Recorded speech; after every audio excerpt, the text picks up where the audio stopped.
Life was mine to enjoy, and enjoy it I did. What's that saying about life and letting the juices run down your chin? I had juices enough to last a lifetime. Then one day all the good times were gone. I was the lone survivor of a plane crash that killed my family.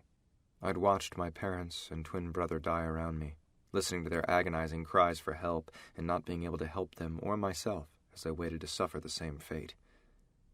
I was allowed to live, and what did I do with that gift?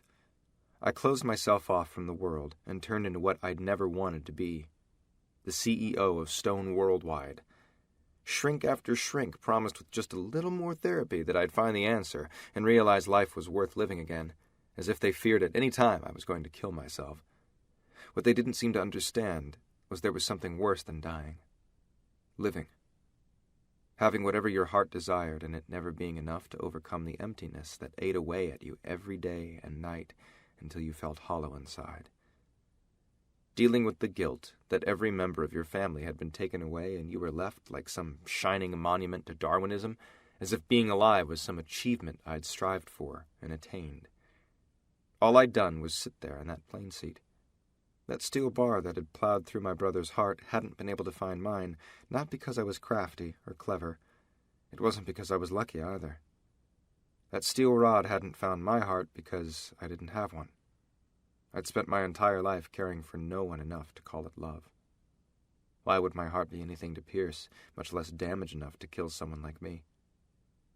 So I lived, a sole survivor with everything he could want, except the one thing he needed. That all changed when I met Nina. I hadn't intended on anything happening with her. I'd accepted my life alone as a punishment for all that I'd done for so many years. I didn't expect a reprieve. I didn't deserve one.